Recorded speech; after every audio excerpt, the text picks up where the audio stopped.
Jeudi passé avait lieu le lancement de notre première liqueur de chocolat Brownies and S'mores. C'est né d'une collaboration avec Juliette Brun, propriétaire des chocolateries Juliette et Chocolat.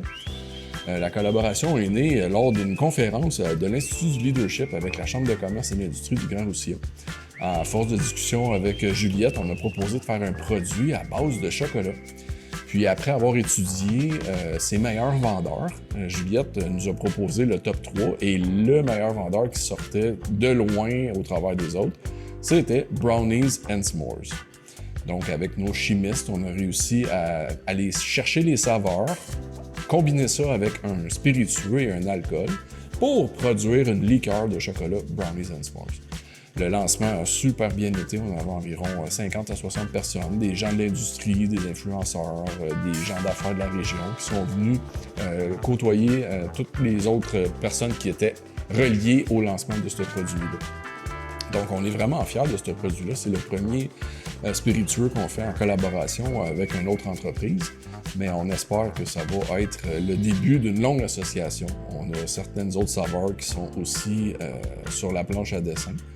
Donc, dans les prochains mois, il devrait avoir des saveurs à venir. Au début, quand je me suis mis à discuter avec Juliette, c'est sûr qu'elle a plusieurs opportunités d'affaires, donc elle a eu quand même plusieurs discussions avec toutes sortes de personnes, puis les projets ne se concrétisent pas tout le temps. Mais nous, chez Champ-Libre, on a de la suite des idées, donc qu'est-ce qu'on a fait, c'est on lui a dit qu'on mènerait à bien le projet. Puis il y a eu comme une chimie qui s'est installée dès le départ, où est-ce qu'on a fini par devenir amis avec le temps. Puis grâce à ça, bien, on a réussi à faire sortir ce produit-là.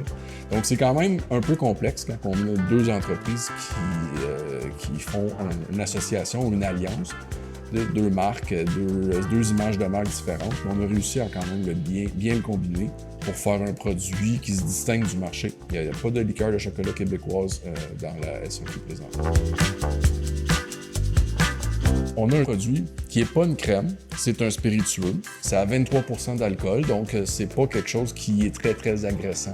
On peut s'en servir pour faire des cafés, on peut s'en servir pour faire des cocktails, comme par exemple l'espresso martini. Un petit peu de vodka, Brownies and S'mores, un grain de café, on mélange le tout, ça fait un bon espresso martini avec une shot d'espresso évidemment. Puis il y a d'autres déclinaisons, comme on peut avoir des variations du Manhattan avec des shots de whisky, un petit peu de Brownies and S'mores, puis un petit soupçon de bitter. Donc c'est des cocktails qui sont relativement à la mode présentement. Qu'est-ce qu'on cherche habituellement quand on veut faire des affaires avec la Société des alcools du Québec? C'est une niche de produits où est-ce qu'il n'y a pas une grosse compétition. C'est beaucoup plus facile de pénétrer l'espace tablette lorsqu'il n'y a pas tant d'autres produits similaires. Donc, Brownies and S'mores, c'était relativement unique. Il y a quand même certaines entreprises de spiritueux qui font des déclinaisons similaires. Mais nous, on voulait avoir vraiment le produit avec un goût décadent. Il fallait respecter l'image puis le mantra d'entreprise de Juliette et Chocolat. Donc, on s'est adapté. Le fruit de la collaboration fait qu'on a réussi à utiliser tous des produits québécois et de combiner les deux images de marque des deux entreprises qui nous a permis au final de créer un produit qui va être gagnant, à notre avis. Vous pouvez le retrouver dans plus qu'une centaine de SAQ. Juste à rechercher en ligne Brownies and S'mores ou Juliette et Chocolat. Il est disponible sur le site dans la SAQ près de chez vous.